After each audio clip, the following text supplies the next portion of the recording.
Muy buenas noches, estamos en Dato Mata Relato con nuestro compañero Germán. ¿Cómo andás, Germán? Hola, María Noel. Muy bien, ¿y tú? Muy bien, en un programa intenso hoy.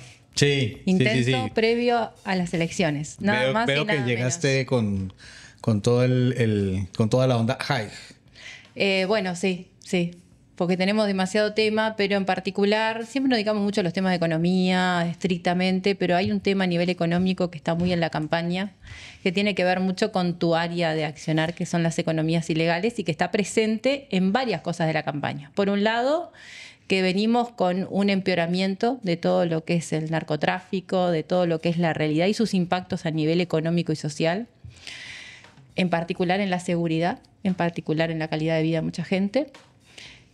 Segundo, ha sido levantado a nivel de campaña en programas en forma un poco más seria, un poco más liviana, pero también tenemos un plebiscito que está tocando el tema. Así que bueno, nos parecía fundamental contar contigo hoy para discutir un poco, comentar lo que se va a elegir el próximo domingo. Bueno, conversemos. Bueno, ¿qué es esto del plebiscito? ¿Qué se está planteando? ¿Por qué hay tanto posicionamiento?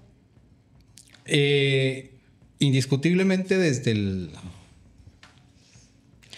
Capaz que lo primero que podemos decir es que, sin dudas, en esta elección lo que nos marca es en esa polarización que se da entre lo que sería un posible nuevo gobierno de la coalición o el Frente Amplio. Hay una polarización y hay dos modelos de económicos y de sociedad que están en disputa el próximo domingo, ¿no? Pero no solamente eso, es que para donde iba es que el tema seguridad ha sido un tema comodín, vamos a decirle así. Un tema comodín a la hora de hacer campaña, hacer política y generar discurso y generar relatos. ¿Sí? Entonces, porque finalmente es un tema fácil. Inseguridad hay en todas partes, en todos los lugares donde existe una sociedad, existen hechos delictivos por A o por B. Existen sociedades donde los delitos ocurren de una forma más intensa, más prolongada, etcétera, etcétera, de acuerdo con una serie de factores. Pero son inherentes de alguna forma a las sociedades. Uh-huh. Cuando hablamos de delitos, hablamos de que las personas salen afectadas y hablamos de que cuando las personas que toman las decisiones están poniendo sus nombres a jugar en ese escenario social, es importante para ellos de alguna forma darle a la gente la sensación de que pueden resolver esos temas que les afectan y que les tocan de manera directa. Entonces, el tema seguridad es uno que siempre va a estar ahí sobre la mesa. Para las elecciones anteriores no fue un tema, fue el tema. Sí. Para las elecciones de 2019 fue el tema. De lo que se trató fundamentalmente fue de decir, en este país estamos viviendo un momento, una ruptura institucional, es invivible. El Frente Amplio se ha encargado de ser... de alguna forma un vehículo de la permisividad de los delincuentes, por lo tanto, este es un momento en el que estamos muy mal y la seguridad es determinante, porque de hecho yo recuerdo que para las elecciones de 2019 el gran ariete con el que se vino rompiendo el tema de la necesidad de posicionar las políticas sociales fue el tema de la seguridad, es decir, debido a las políticas sociales es que en este momento tenemos fallas en la seguridad. Fue uno como de los puntos, por decirlo, una de las conclusiones centrales. Tal vez no una conclusión explícita, pero sí una conclusión tácita. Cualquier comunicación que se da tiene ese mensaje detrás. De alguna forma era una conclusión a la que se podía llegar con cierta facilidad. Uh-huh. Es decir, la gente pobre, la gente que está jodida y la gente que está jodida recibe subsidios. Además de eso, se dedican a cometer delitos simplemente porque están al pedo y porque no tienen nada más que hacer. Entonces, la delincuencia, la pobreza, porque además es, digamos, también el tema porofobia aparece con mucha fuerza ahí y es inherentemente donde hay pobres hay delincuentes. Uh-huh. Inherentemente. Uh-huh. Entonces, claro, tal vez no sean sinónimos, pero conviven muy cerca. Entonces, donde hay pobres hay muchos delincuentes o el delito viene de donde vienen los pobres. Entonces, si yo veo una persona pobre que yo la reconozco como pobre, me tengo que cuidar porque seguramente es un ladrón, algo me va a hacer. ¿Sí? Entonces, toda esa estructura y hacia dónde apuntan las políticas sociales, bueno, hacia donde la gente está más jodida. Entonces, terminaba siendo de alguna forma, sin decirlo de una manera tan explícita, terminaba siendo una igualación. Entonces, las políticas sociales del Frente Amplio lo que han hecho ha sido fortalecer y generarle condiciones a esa gente pobre delincuente para que delinca, para que actúe. Y teníamos todo un despliegue en los medios de comunicación alrededor del tema, donde a una rapiña de una esquina le hacían un despliegue televisivo de 25 minutos en horario central. Yo lo recuerdo. Y a eso se sumaba el mensaje de que las políticas del Frente Amplio eran laxas. Efectivamente. Y que se tenía que venir con la mano dura. Y eso Totalmente. es la consecuencia inmediata. Vos corregime, si no. No, pero no sí, tal cual, porque, digamos, eso es una cosa que está al alcance de todo el mundo porque lo recordamos. Y que todo el mundo, a veces hay uno más ideologizado, otro no tanto, más politizado, mejor dicho, menos politizado, toma ese mensaje y se acerca en esa creación de la sensación de miedo hacia una propuesta más dura. Y además de eso, también súmale, María Noel, que de alguna forma no es fácil de definir, pero lo pondría en términos muy, muy simplones, incluso así. Todo el espectro ideológico en general de la sociedad se ha corrido muy hacia la derecha. Es decir, tú encuentras en la sociedad hoy mucho más fácil gente que te repite el discurso de a los pobres hay que... El discurso de la mano dura. Exactamente. De la mano dura para algunos. Si el tipo es pobre es porque no se levantó lo suficientemente temprano, porque es perezoso, porque no se esfuerza lo suficiente, porque en cambio yo, que sí tengo que levantarme, laburar, no voy a pagar con mis impuestos para que este tipo sea vago, salga a fumar marihuana. Entonces, digamos, es más fácil encontrar ese discurso a encontrar un discurso que vaya hacia el otro lado. Bueno, en general la derecha nos tiene acostumbrados a esos discursos livianos y de poco mensaje y que en realidad le llegan a la gente, ¿no?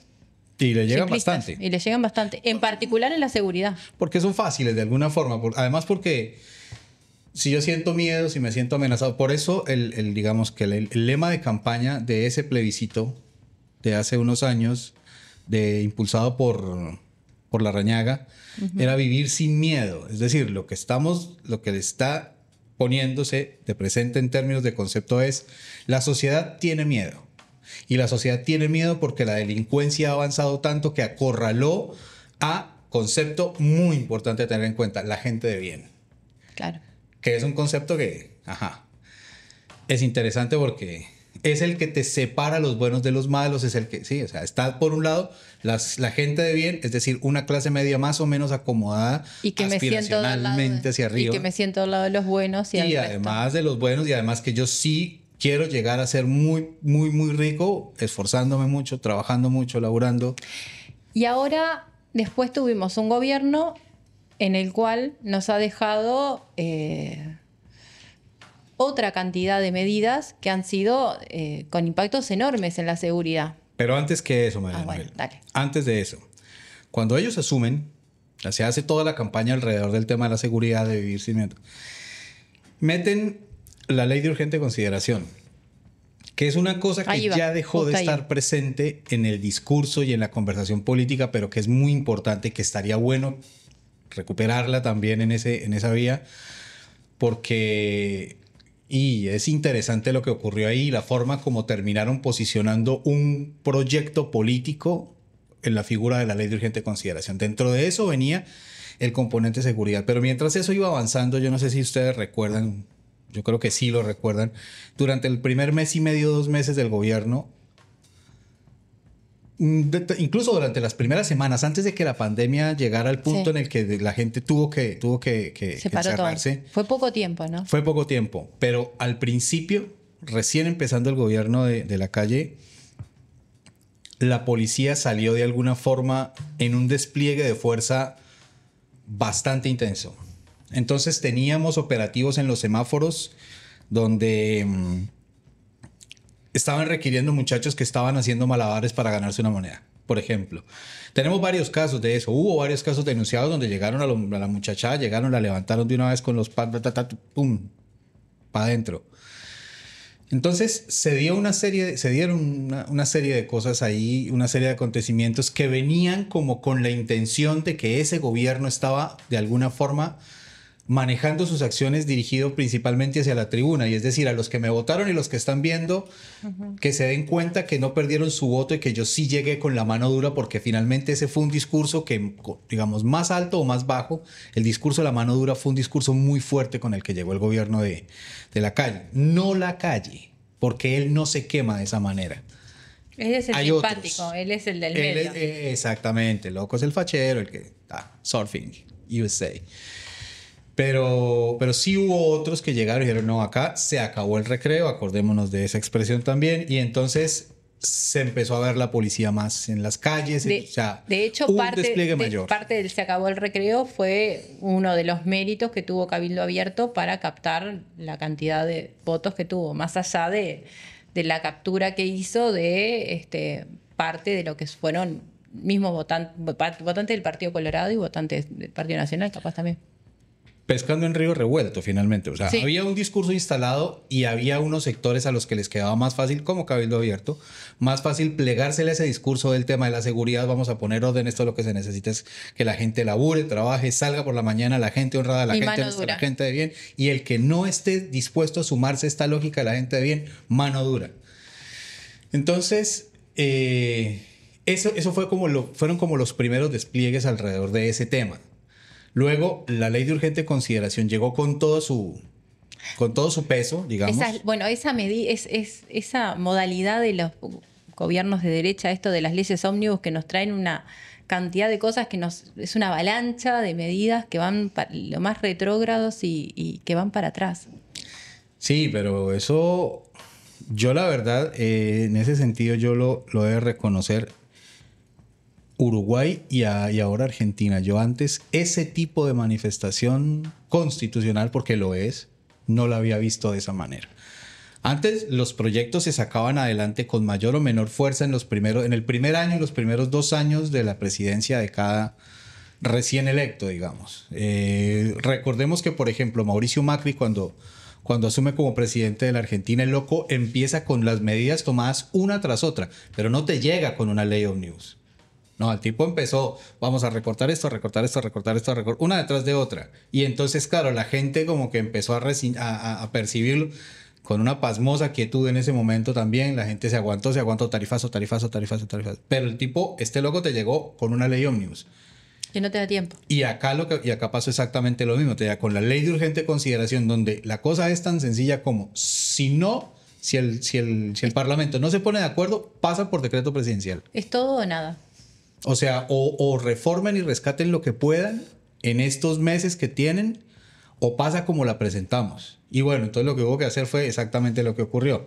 Luego se impulsó el plebiscito para reformular, ni siquiera era toda la ley de urgente consideración, sino de hecho una parte que ni siquiera era la mayoría de lo que se presentó, era que terminó siendo, 40%. Que terminó manifestando un porcentaje de oposición interesante, ¿no? Con las dificultades que tiene un plebiscito. Indiscutiblemente. Además de las dificultades que tenía la recolección de firmas en plena pandemia. Sí, claro. Además, pero sin embargo se logró hacer el ejercicio, pero al final los votos no alcanzaron. Fue un logro del movimiento sindical que no es menor. Fue un logro Por supuesto. importante donde de alguna forma el movimiento sindical se posiciona como yo te diría como una fuerza que es la principal oposición que tiene el gobierno actual y que ya cuando no eran gobierno ya tenían como el objetivo fuerte de atacar al movimiento sindical en todas sus formas, a los dirigentes en forma individual, a la personería jurídica, a ese relato del sindicalismo que no trabaja, que esa cantidad de disparates que nos están acostumbrando. Y son las fuerzas vivas finalmente en medio de una cosa que pues sonará sonará muy vieja, pero finalmente es una pugna entre dos visiones que es una manifestación de lo que podríamos llamar una lucha de clases.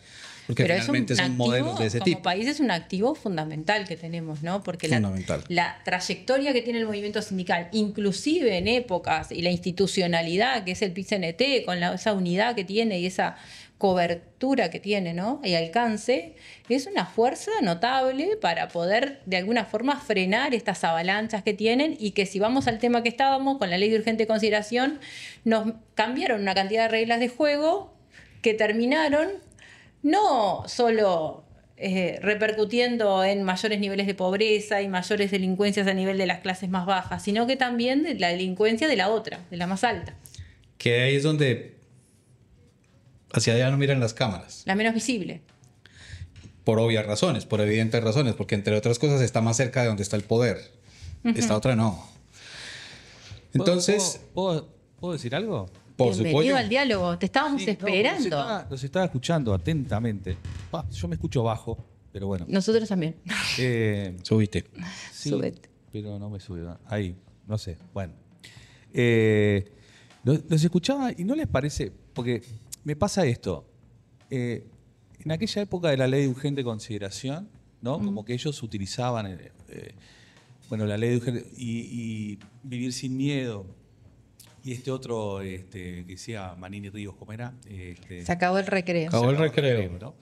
Y el Frente Amplio estaba como del otro lado, ¿no? La libertad de los presos y no sé qué, no sé cuánto. Y ahora tenemos esto del allanamiento nocturno, que también como que divide, siempre el Frente Amplio está en contra, ¿no? Y ellos están a favor. Es como que es necesario siempre tener algo que diferencie como ¿no? el ejercicio de la mano dura de la derecha comparado con... Me parece que como que hay una cosa, no sé, obviamente es política, ¿no? Pero es como que está hecho adrede, me parece. Algo teníamos que poner para diferenciarnos, ¿no?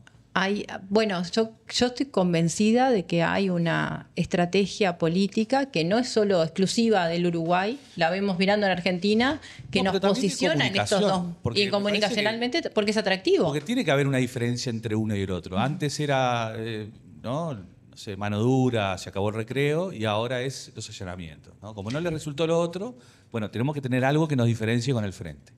Bueno, a ver, hay una cantidad de temas de campaña cada vez más presentes que son una preocupación común y puedo ir de lo más variado. La seguridad es una, pero podemos poner otros ejemplos. Ninguno te habla en contra del tema de la pobreza infantil, ninguno te habla en contra del tema del crecimiento del riego, al contrario, están todos presentes. Ahora, cuando vamos a rascar los programas, cuando vamos a rascar las propuestas y cuando vamos a ver los antecedentes, porque ahora todos estuvimos todos los colores estuvieron en el gobierno. Uh-huh. Entonces, uno ya puede de alguna forma saber por dónde viene la mano, más allá de las propuestas concretas. Claro. Porque hay muchos que quedan en propuestas en grandes titulares, ¿no? Sí. Pero no en contenidos. Ahí lo que tenés claramente es una diferenciación en dos modelos de país. Es como cuando decimos todos coincidimos que tenemos que crecer. Ahora, ¿crecemos para después distribuir si surge la posibilidad? ¿No? El modelo aquel de... O generamos una política de crecimiento que acompañe una mejora en la distribución del ingreso y que eso vaya con una mejora en la calidad de vida. Y lo mismo con los temas de seguridad. ¿Trabajamos hacia una lógica de convivencia o trabajamos hacia una lógica de represión, sobre todo en determinados grupos? Es que ahí hay una cosa que creo yo respecto a lo que dice Leo, y es que de los temas que nos diferencian en términos de esos dos proyectos de país, o esos dos proyectos de realidad, o esas dos concepciones sobre la realidad, el tema seguridad es uno que particularmente es delicado. ¿Sí? Hay algunos que son más cercanos, otros en los que nos acercaremos menos. ¿Por qué es particularmente delicado? Porque ese tiene que ver, entre otras cosas, justamente con una concepción ideológica justamente sobre la pobreza. Uh-huh. Eso. Justamente sobre que tú venías hablando, y las ¿no? consecuencias de la pobreza. Claro, ¿sí? claro. Es decir, la inherente consecuencia de la pobreza es el delito, por ejemplo, como pregunta para discutir 6 años seguidos sobre eso. La inherente consecuencia del delito, ¿por qué es la pobreza y por qué no otra? ¿Por qué no el aumento del trabajo informal? Sí, también existe como consecuencia. Sí. Pero además de eso hay otra serie de situaciones alrededor de las sociedades y sobre todo sociedades en países como estos. Como estos me refiero a países que finalmente son países llamados en vías de desarrollo, uh-huh. ¿sí? Que tienen una serie de consecuencias en las que la presencia del Estado es muy sensible, es decir, el Estado con mucha facilidad puede retirarse de un lugar, claro. Con mucha facilidad. Y el Estado lo que ha hecho en estos años es retirarse. Ha sido salir por completo del territorio. Completo del territorio. Entonces, una inherente consecuencia en ese sentido sí vendría siendo, tal vez no la única, pero una consecuencia es el aumento del delito sin duda, sin duda. La gente no se imagina el programa que tenemos hoy. ¿No? Tenemos una segunda parte del programa que bueno. No se imagina. No, pero yo quería aportar una cosa más, porque esto de los allanamientos nocturnos, ¿no? O sea, también, claramente los allanamientos nocturnos tienen cara de barrio pobre y techo de chapa. Entonces, a mí yo sigo pensando que, nada, es una cuestión... Es una línea que tiene que ver mucho con eso, con dividir las aguas y una cuestión ideológica, política. De la más pura.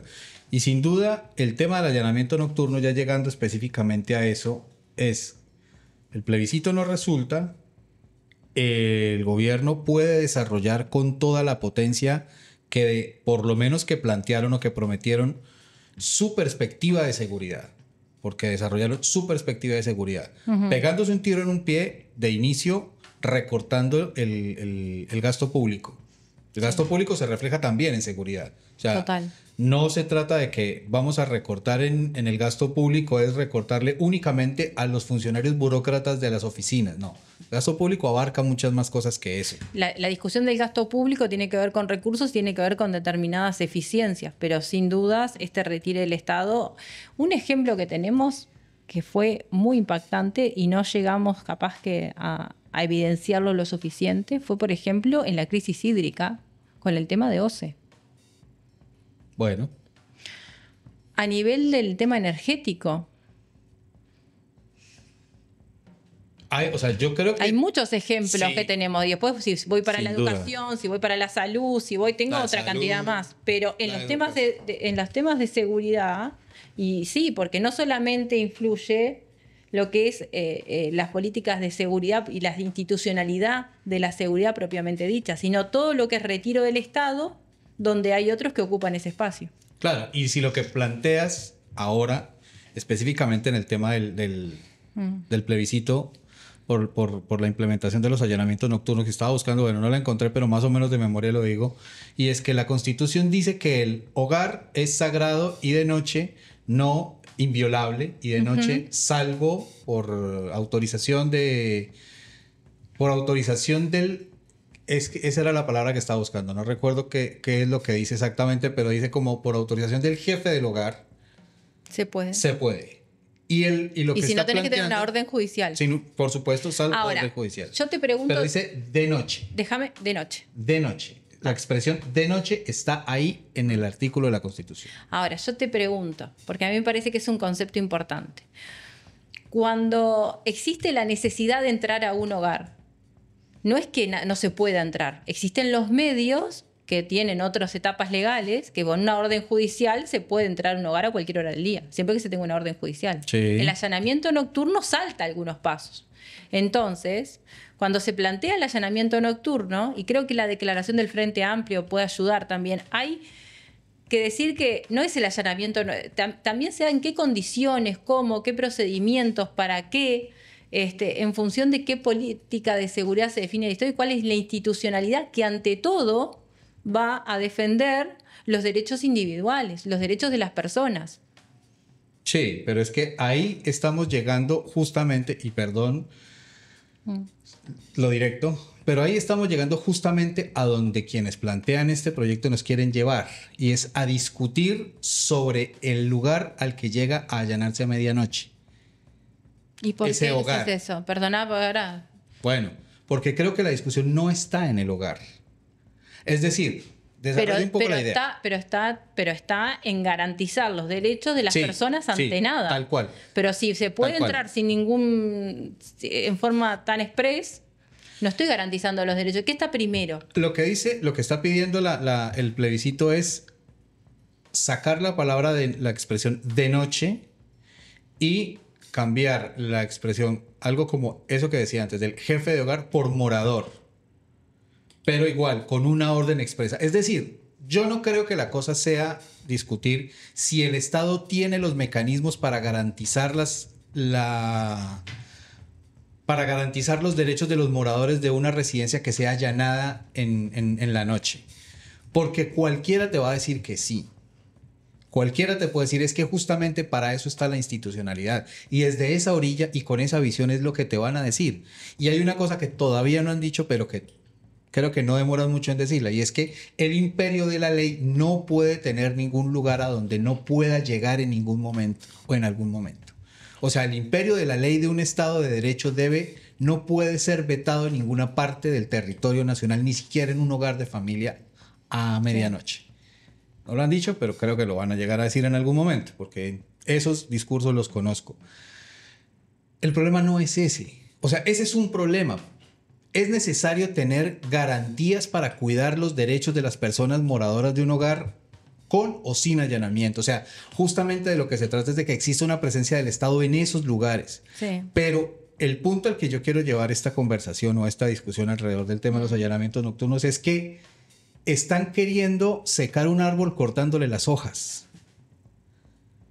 El problema no está, es una cuestión que en mi concepto, discutible por quien quiera en el momento que considere, es una cuestión absoluta y completamente demagógica. Si están yo no he visto, hasta el momento no he visto cuáles son las perspectivas o las proyectivas en términos de cifras en el combate al delito que justifiquen un movimiento de ese tipo. Por lo menos un movimiento constitucional. Es decir, en Uruguay estamos, vamos a decirlo, estamos incautando, por poner una cifra cualquiera, 50 kilos de droga a la semana en Montevideo, porque además también esta es una modificación profundamente montevideana, ¿no? O sea, está orientada hacia Montevideo. Eso es una cosa muy orientada hacia Montevideo. Digamos, en el interior y sobre todo en la zona rural, en el área metropolitana funciona distinto. Sobre todo de Montevideo metropolitana. Exactamente, el área metropolitana. Entonces, lo que yo quiero poner de presente es de qué forma, a ver, para ser prácticos, poniéndonos, digamos, como abogados del diablo, para ser prácticos. Si yo sé que en una casa hay droga, ¿qué me obliga? O sea, ¿cuál es la justificación para plantear que se pueda allanar de noche? ¿Y por qué no allano de día?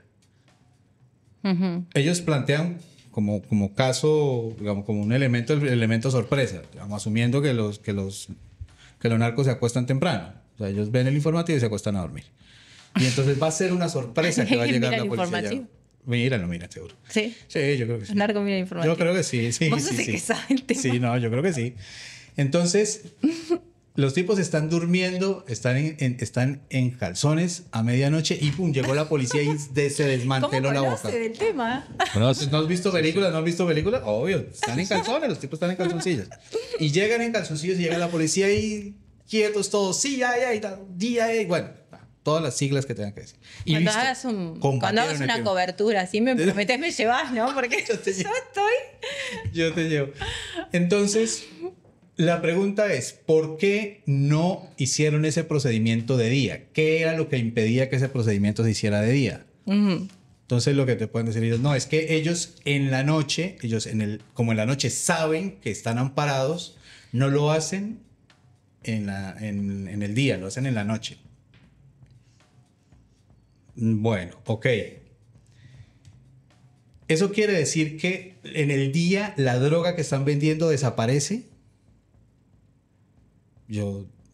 Por supuesto que no. O sea, la droga va a estar ahí en el día para que la puedan vender en la noche, salvo que las cantidades sean tan chicas que en el día en esa casa no haya nada y la lleven para venderla en la noche.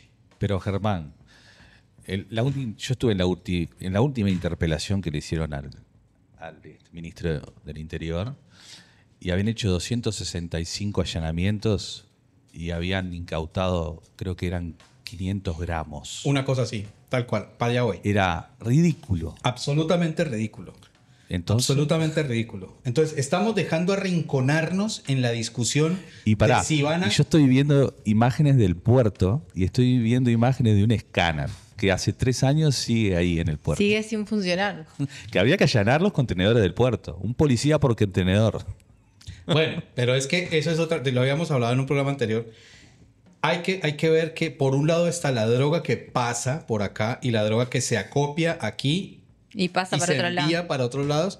Y por otro lado está la droga que se consume a nivel interno, que es a lo que le apunta esto. Estos allanamientos le apuntan es al consumo interno, no le están apuntando al gran... Pero el consumo chico.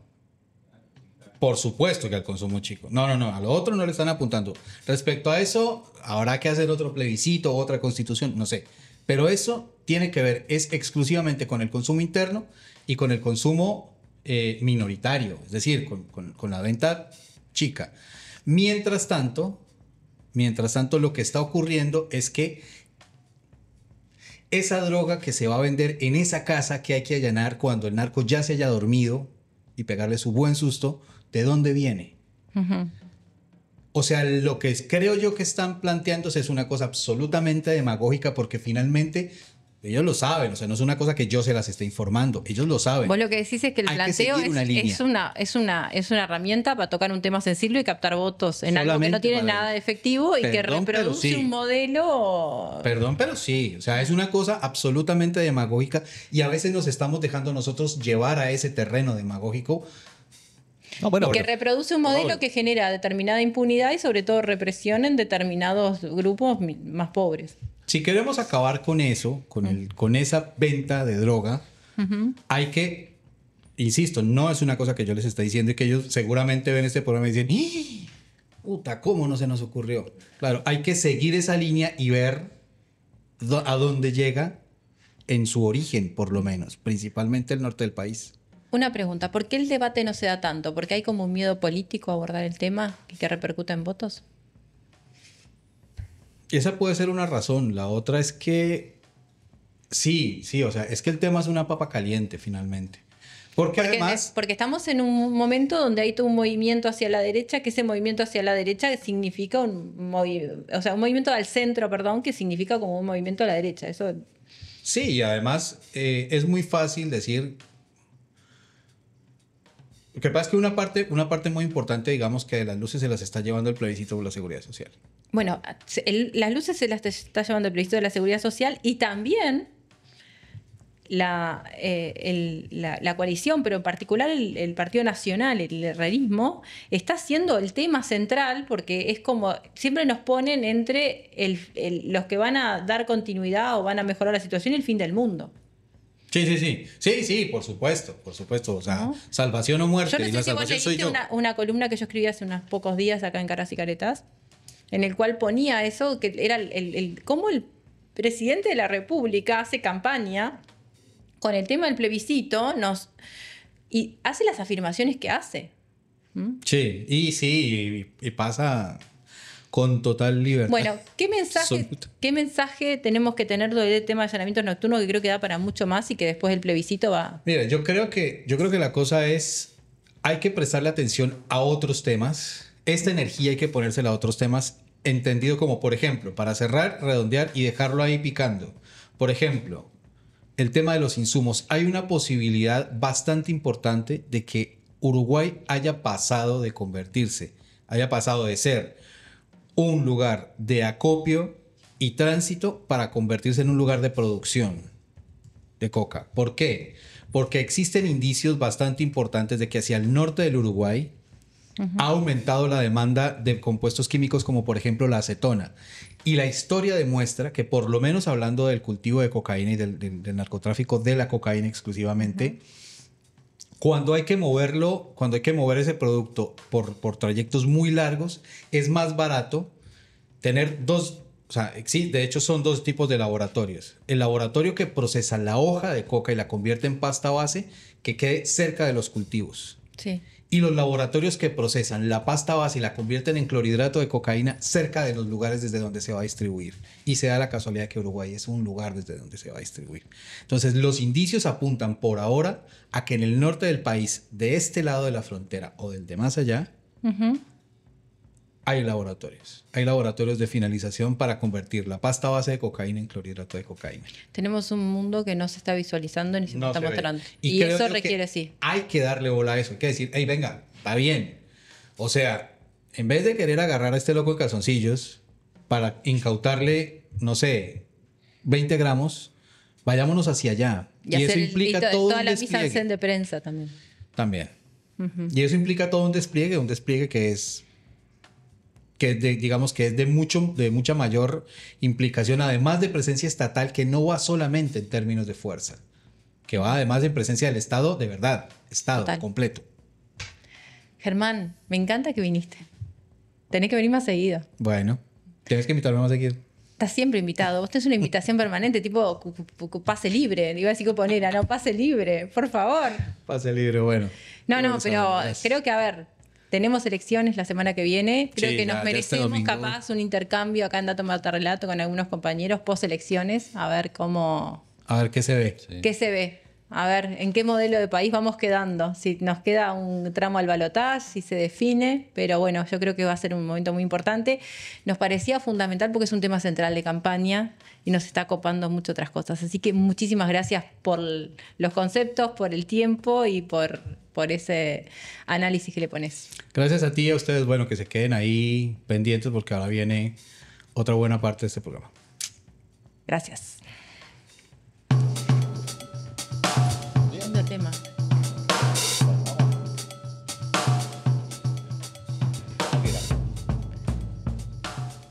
Seguimos con la segunda parte de Dato Mata Relato. Hoy les proponemos un bloque especial, distinto para lo que es nuestro programa, que estamos acostumbrados a hablar de datos más de economía, de análisis, pero también conocer la realidad, conocer cómo es el comportamiento social y económico, se da por muchos medios, se da por análisis técnico, se da por lectura, se da por prensa, pero se da también a través del cine, por ejemplo. Y hoy tenemos nada más y nada menos a la cineasta Mariana Viñoles, que ha hecho una cantidad de documentales, una mujer con una trayectoria impecable, pero con una creación única donde muestra realidades de nuestro país. Nos parecía que nos merecíamos hacer un programa distinto, un programa donde no solamente podamos ver los números, sino también contar algo desde lo que son los relatos, pero los relatos a través del arte, a través de la potencial que tiene Uruguay con mujeres destacadas como Mariana, que tiene una formación en Europa y que ha volcado todo su conocimiento, su valentía, su creatividad y su experiencia en poder mostrar lo que es nuestro país, lo que son las realidades y con una creación de lo que son los documentales, también alguna ficción, pero un cine diferente. Si yo les contara la trayectoria que tiene Mariana, es enorme. Muy conocida en el exterior, con premios en el exterior y con un filme, con un documental reciente que todavía va a ser estrenado dentro de algunos meses en Uruguay, pero queríamos conversar con ella sobre su trabajo, sobre su creación, cómo llega al cine, cómo llega a los documentales y lo que están transmitiendo y lo que están contando de nuestro país y nuestra sociedad. Así que bienvenida, Mariana, muchas gracias. Bueno, gracias a vos por el espacio y por todas las cosas que dijiste que son muy importantes, porque viste que está esa frase de que nunca somos reconocidos en casa, que es un poco cierto y que siempre duele un poco, pero bueno, esta película que se va a estrenar el año que viene tuvo su primera proyección, una proyección especial hace pocos días en el Festival de Tours, y la verdad es que no puedo decir que no soy reconocida en casa porque la recepción fue absolutamente maravillosa. Ese reconocimiento siempre está, yo lo agradezco un montón.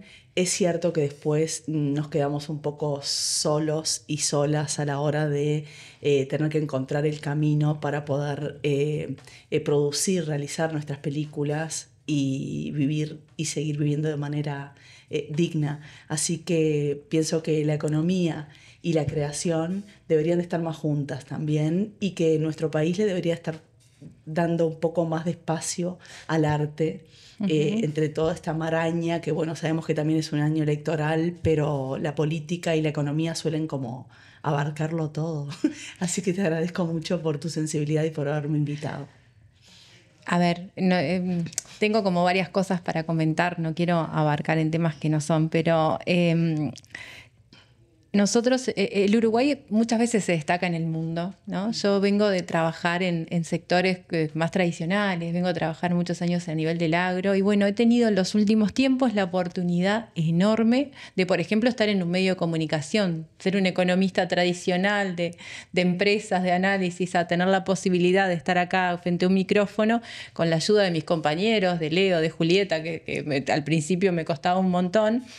Pero también con la posibilidad de no solamente un día hablar sobre el déficit fiscal, las exportaciones, el IPC, sino también de decir, bueno, uno tiene otros gustos, otras debilidades que también nos forman en nuestra actividad, más tradicional. Porque si yo no puedo separar los análisis de los indicadores más tradicionales y no lo puedo llevar a lo que es el ámbito cultural, Y bueno, tengo una dificultad también como profesional porque en definitiva también nuestra actividad es como la forma de ver el mundo. Entonces yo admiro las actividades como la tuya, que son creativas, que son del arte, como Leo también, que tienen esa capacidad de poder transmitir y poder ver mucho más allá. Así que yo me siento como muy halagada de estar acá por eso. Y cuando me dijeron la posibilidad de entrevistarte, de poder mirar tu trabajo y poder comentarlo, para quien es un fanático de las artes y las actividades culturales, para mí es como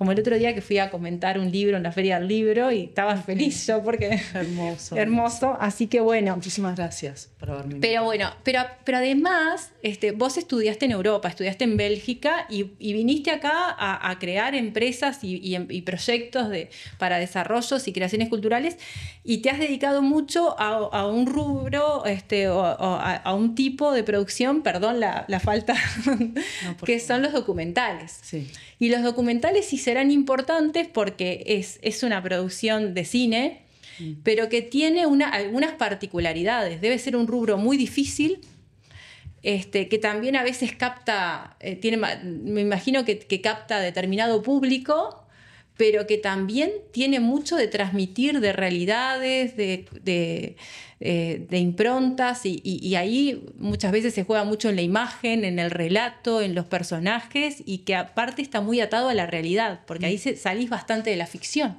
Sí, de cuando sí. tenés actores, de cuando tenés una escenografía armada. Sí. Y bueno, y también tu trabajo se ha dado en el desarrollo de un sector que ha crecido muchísimo en Uruguay y que ha tenido un potencial enorme con políticas fiscales y que lo han favorecido, y que también nos permiten tener una ventana al mundo distinta y una creatividad y un desarrollo de muchos otros rubros que van de la mano, que han sido una gran oportunidad para Uruguay. Que Uruguay se destaque en el mundo porque produce alimentos de calidad y pueda llegar a determinados mercados, pero Uruguay también se destaca en el mundo por un desarrollo cultural que muchas veces, o cuando yo tenía la idea cuando era chica, que más o menos andamos, me parece, Sí. en el mismo rango. Exacto. No vaya a preguntarle a edad, Leo. No, un caballero. Era como que la actividad cultural la tenías que ir a ver a Buenos Aires, a otro lado, Sí. y como que acá siempre quedábamos bastante chatos, ¿no? Y Sí. eso se ha roto, por suerte. Sí, por suerte. Uruguay tiene ópera, Uruguay tiene teatro, Uruguay tiene cine y Uruguay tiene una producción musical en todos los rubros, que no tienen que envidiarle a otros lugares. Sí, sí, yo creo que porcentualmente somos un país que nos destacamos por la alta producción artística, no todos los rubros. ¿Cómo llegás al cine? Bueno. ¿Cómo te viniste? ¿Cómo hiciste toda esta carrera? Y después, para ir un poco a tu producción. Bueno, yo crecí en Melo, en Cerro Largo, en una familia de trabajadores. Soy la menor de 5 hermanes, porque tengo una hermana mujer, y 3 varones. Y no vengo de una familia de artistas.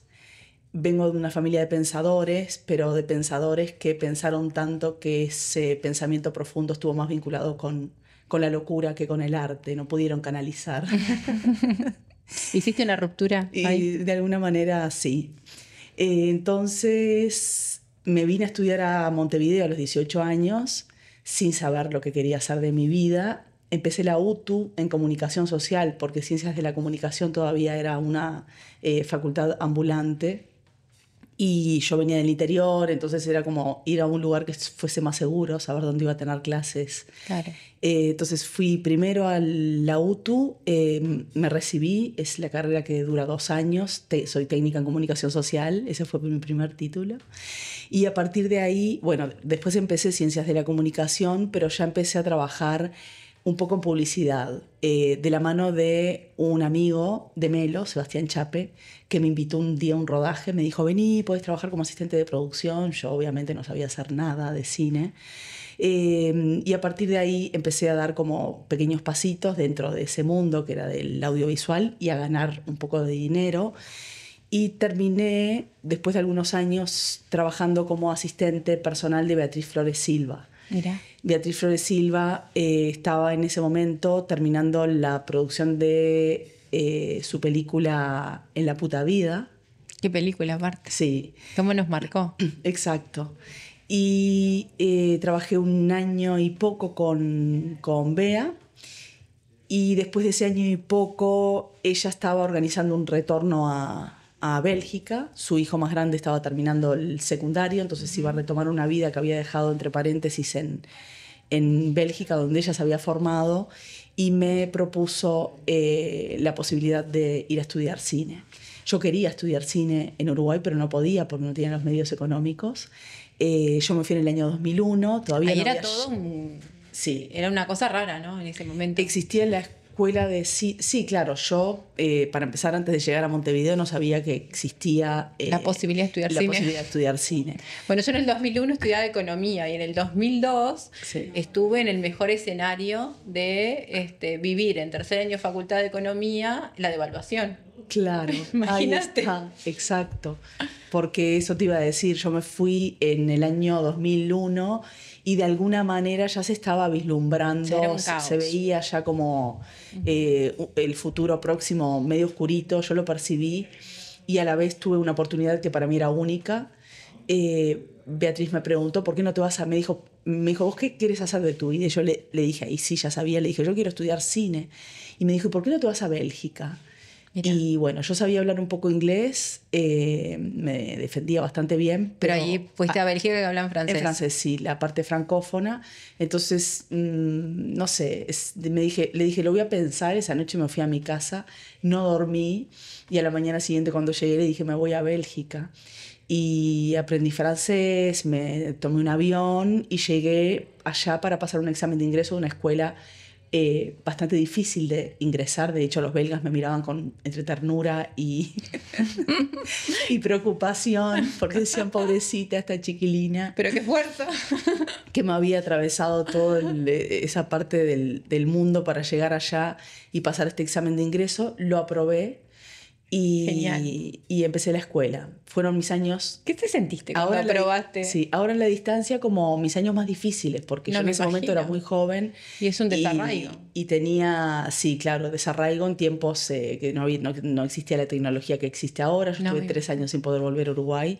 Pero me formé en una escuela en esa hermosa. época, aparte, hablar con la familia era una cosa cara y lejana. Sí, claro. Yo tengo un hermano que vive en Europa, vive en Holanda ahora, pero claro, me acuerdo que las cuentas de teléfono eran... Claro, no se podía. Cada tanto llamabas por teléfono y de hecho cuando lograba llamar por teléfono mi madre no quería saber nada, me quería cortar porque no quería que gastara, ¿viste? Os quedabas ahí. ¿Y cómo te llevó esa vida en Bélgica? Bueno, bien, hermoso. Mis amigos de allá todavía los tengo y las tengo. No volví nunca más a Bélgica después que me fui, pero lo tengo pendiente. Pero volviste a Uruguay y volviste a trabajar en Uruguay. Porque sí, vos decís, con ese desarrollo, con esa formación, capaz que había una Europa o otro mundo que te recibía muy bien, pero vos tuviste una gran valentía que fue volver a Uruguay a producir desde Uruguay. Sí, yo por supuesto que me pude haber quedado en Bélgica y después... Nos queda claro cuando vemos todo el desarrollo de tu trabajo en el mundo. Sí, gracias. Pero decidí volver. Obviamente que el país de Una es una fuente de inspiración muy grande y para el cine que yo hago, sin lugar a dudas. Pero también es un gesto político, sí, porque yo me vine y después me volví a ir, estuve unos años viviendo en Suiza porque yo estuve casada con la persona con quien codirigí mis primeras películas, que es el padre de mis hijos. Entonces volvimos a Europa, yo vivía en Suiza por un periodo y después también, a fines del 2015, decidí volver a Uruguay. No es fácil. ¿Por qué elegís el documental? Porque has hecho alguna ficción, pero te has dedicado fuertemente a los documentales, ¿no? Sí. ¿Han sido tu principal producción o por lo menos la que más se te reconoce? No, corregime. Por supuesto. No, yo he dedicado mis últimos 20 años de vida y le dedico mi vida a filmar lo real, que decimos, ¿no? Cuando hablamos del cine. Buena esa definición. Estoy aprendiendo. Antes, de la ficción, se le han intentado encontrar un otro tipo de forma de nombrar el cine que hacemos las personas que filmamos lo real, porque viste que dentro de documental se abarca un abanico muy grande de posibilidades y el cine documental al que yo me dedico es el que se llama documental de autor. Quiere decir que vos elegís, movido por por tus intenciones más profundas, a qué cosas querés dedicarle los siguientes 4 o 5 años de tu vida, que es lo que más o menos demora hacer una película de largometraje. Qué inversión, Sí. de todo, digo, ¿no? De tiempo, Sí. de pienso, de cabeza, porque me imagino que pasas 4 años metida en un mundo. Sí, sí, el trabajo creativo, viste que a veces es un poco despreciado, pero nosotros no paramos de trabajar nunca. Yo soy economista, hasta cero cuando creativo. dormimos, trabajamos, porque ahí el subconsciente sigue haciendo su trabajo. A veces te despertás en el medio de la noche y descubrís cosas que durante el día no las pudiste resolver. ¿Por Y qué todo eso. definiste el documental? ¿Cómo llegas al documental? ¿Qué es lo que te llevó, te definió, Sí, yo en esta escuela de ficción no me formé como directora, me formé como directora de fotografía. Y en una escuela como muy tradicional de cine clásico, de ficción. Como todo muy rígido, ¿viste? El formato de ficción tradicional, que es un formato muy militar, está encima el director, toda una cuestión como de piramidal de roles dentro del cine. Y aprendí un montón de forma muy sistemática, yendo muchas horas por día. Era una escuela que yo entraba a las 8 de la mañana y salía a las 4 de la tarde. Y cuando estaba por terminarla, estaba aquí en Uruguay, yo leía las noticias y estaba esta idea de que probablemente el Frente Amplio ganara sus primeras elecciones. En el año 2004, en octubre del 2004, hace 20 años. qué momento? Sí. Yo creo que estos días tengo la misma emoción de aquellos momentos. Bueno, entonces te voy a pasar mi primera película, Crónica de un sueño, que No sé la si vi. la viste. He estado atrás. Hace más o menos un mes que estamos Sí. por grabar este programa y me he dedicado a mirar el trabajo, a leer notas, a buscar Sí.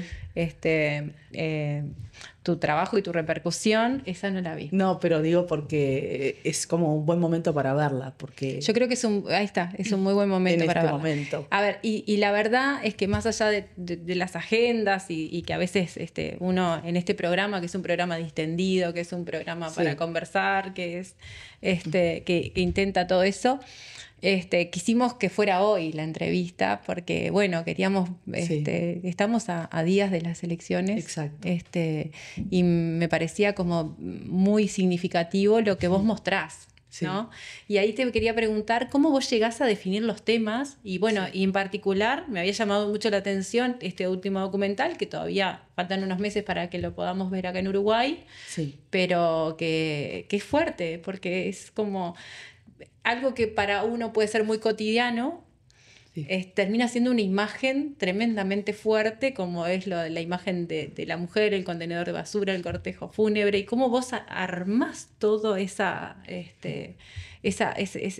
cantidad de elementos para mostrar una realidad. Sí.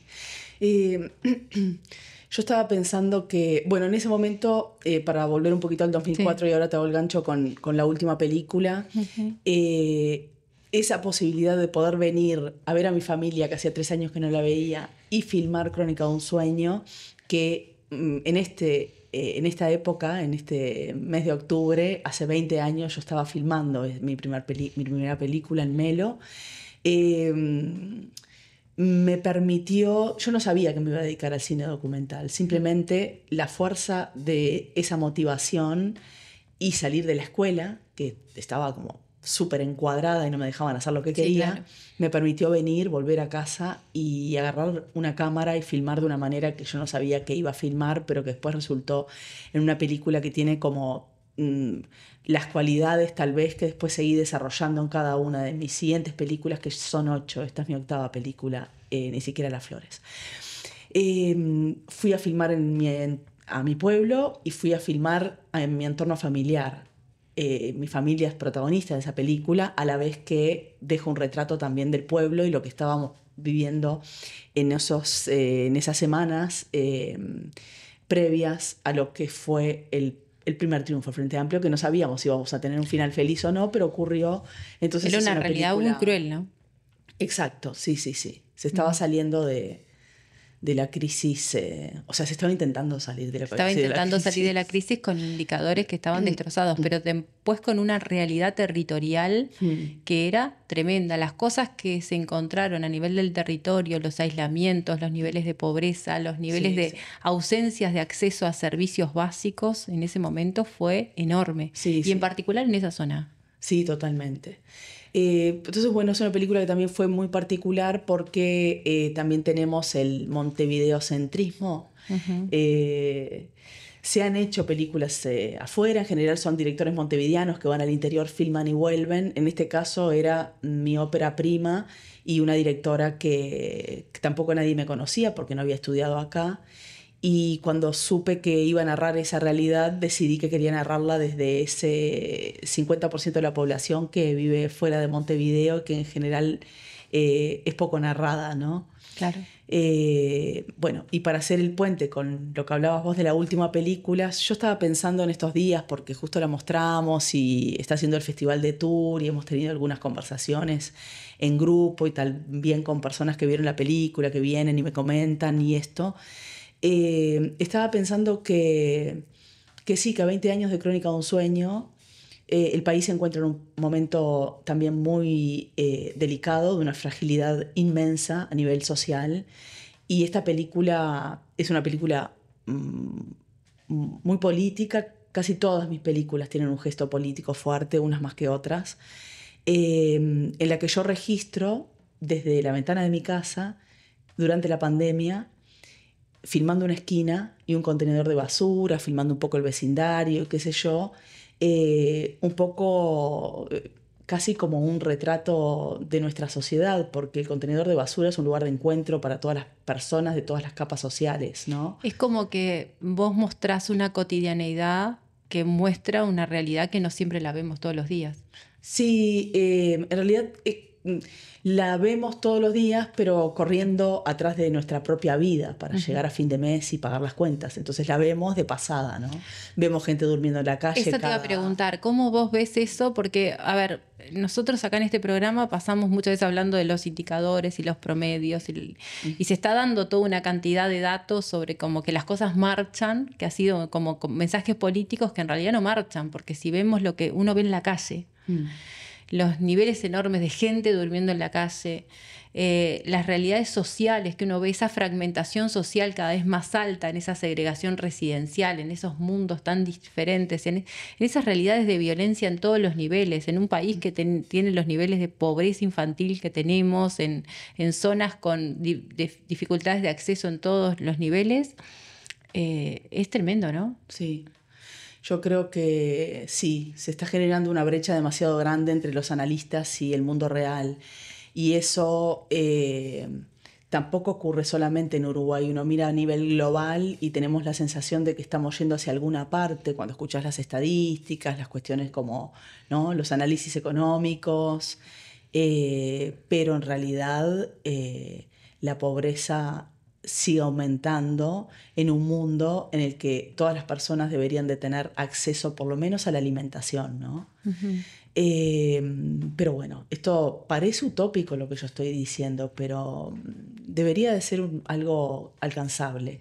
En la película yo hago un gesto también, porque es algo que a mí me impresiona mucho esto que estás diciendo, que escuchamos la radio, escuchamos los programas de televisión y hablamos de que somos un país próspero y que somos el país más seguro de América Latina. Hay un montón de discursos que realmente no coinciden con la realidad, ¿no?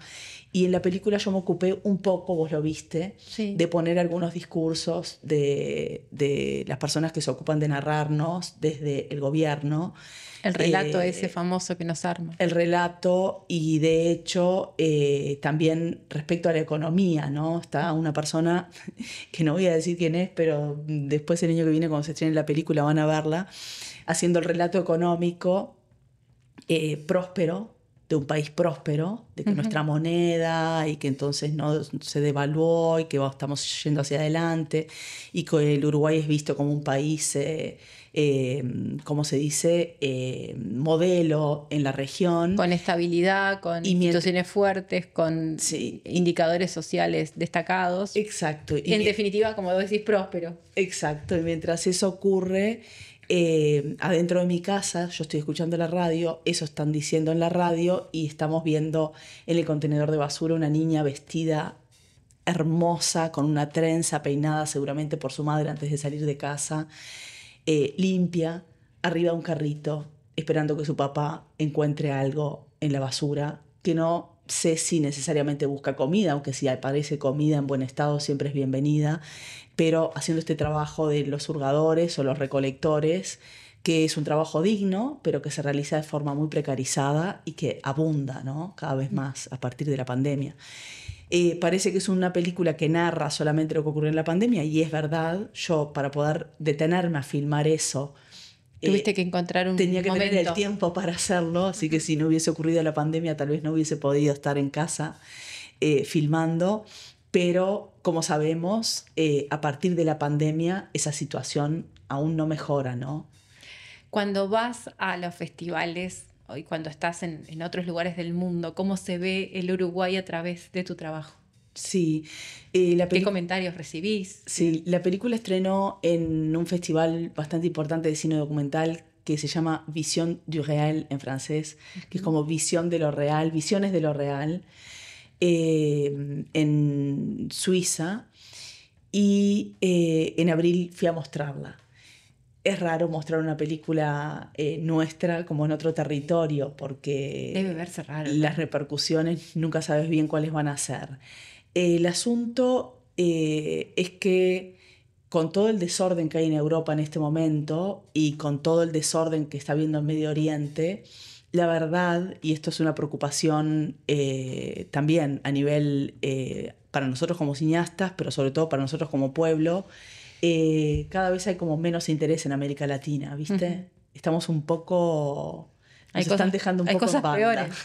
Sí, hay cosas peores, pero eso, nada, no También me te parece muestra que sea es una un garantía mundo, o sea, para nosotras. No quiere decir que estemos bien o un poco mejor. En un mundo que está cada vez peor, como es muy relativo. Exacto, exacto. O nos estamos olvidando, nos estamos acostumbrando a realidades de una crueldad tremenda que tiene nuestra región. Sí. Y que Uruguay cada vez está más parecido. Sí, creo que estamos parecidos, porque claro, yo lo vengo diciendo hace varias películas, digo, porque con El Gran Viaje al País Pequeño, que fue mi película anterior sobre Sí. las familias sirias que vinieron a Uruguay, invitadas por Pepe Mujica en el año 2014, familias refugiadas de guerra.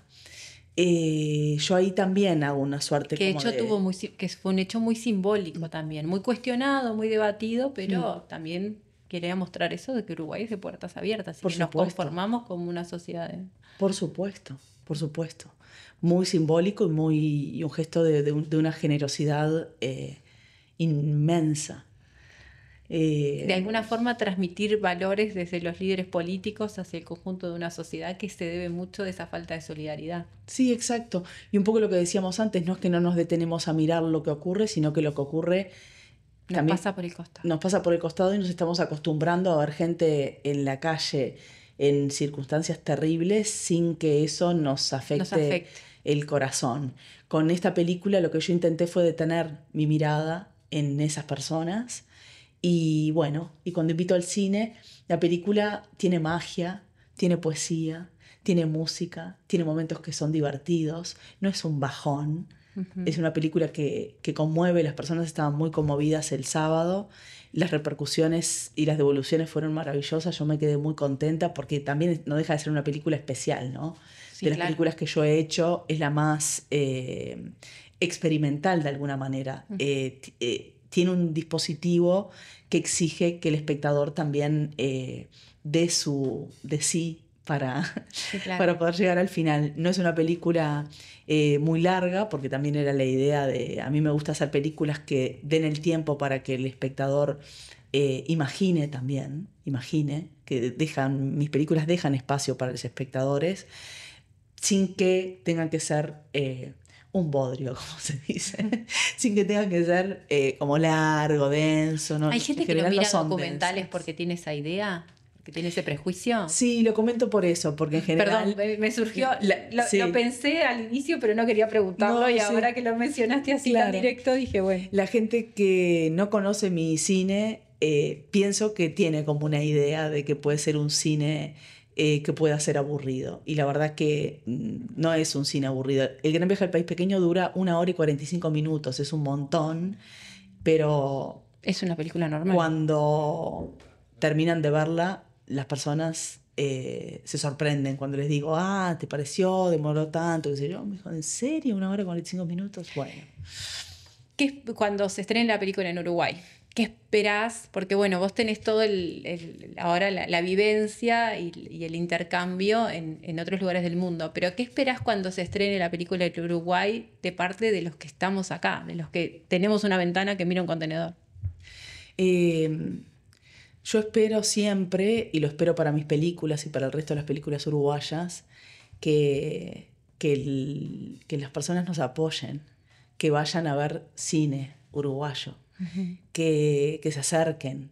Nuestro trabajo existe y el mejor lugar para compartirlo Somos nosotros mismos. son ustedes.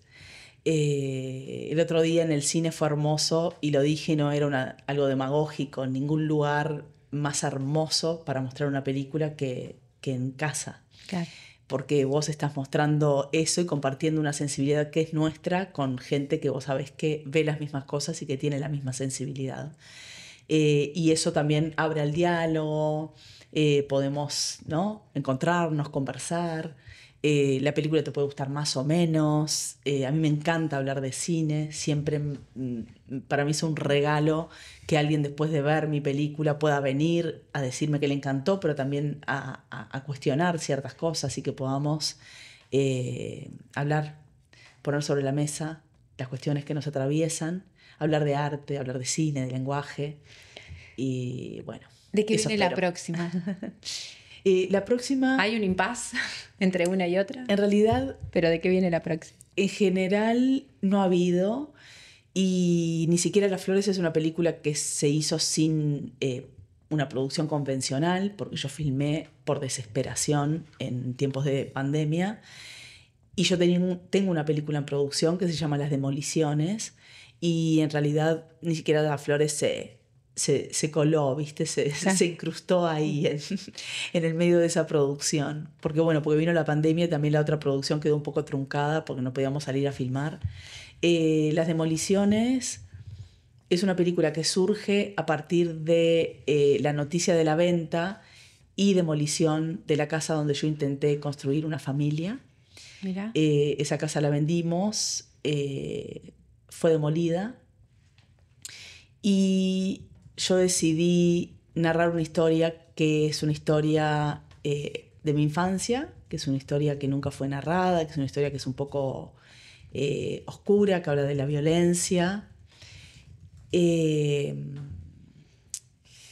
haciendo un poco un espejo con lo que fue el final de mi vida en pareja y que trata un poco sobre las repeticiones, sobre qué hacemos cuando llegamos a un determinado momento de nuestra vida pensando que hemos salido adelante, con alegría, con convicciones, queriendo ser libres y decidir nuestro propio destino, pero nos damos cuenta que de alguna manera repetimos la historia de nuestra en este caso la de mi madre.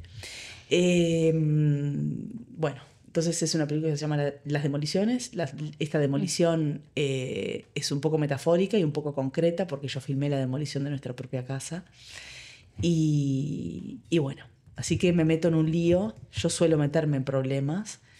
Y no sé. Y después de esto no sabría decir si voy a seguir haciendo películas documentales porque no lo sé. Pero esa va a ser mi próxima película, que supongo que se va a estrenar el año que viene. A mí me siento que me queda un poco grande esta entrevista porque no es mi área, pero me siento muy contenta de haber podido hacerla porque realmente me parece que la verdad que sorprendida de todo el trabajo que tenías, de todo el impacto que tiene y de todo lo que significa. Así que muchísimas gracias por el tiempo, por venir, por compartirlo y qué lindo eso de poder haberte formado en el exterior, en ese nivel y poder volcarlo todo en lo que es no solo el cine uruguayo, sino también en ese análisis de nuestra realidad y poder hacer arte para transmitir lo que somos y poder conocernos mejor a todos. Así que, Sí. Mariana, un gustazo. Muchísimas gracias. Muchas gracias a vos. Y ojalá que podamos seguir dialogando de esto. Sí, que la me verdad encantaría. que... Viste que dicen que un país sin cine es como una familia sin álbumes fotográficos, ¿no? Entonces es muy importante que podamos seguir narrando nuestras propias historias. Para eso necesitamos siempre más y mejor apoyo del Estado, en este caso de la Agencia del Cine, para poder también trabajar en mejores condiciones. La importancia de la cultura, de las políticas culturales, pero también de las medidas que desarrollan esta industria. Exacto. Así que, muchas gracias. Gracias a vos.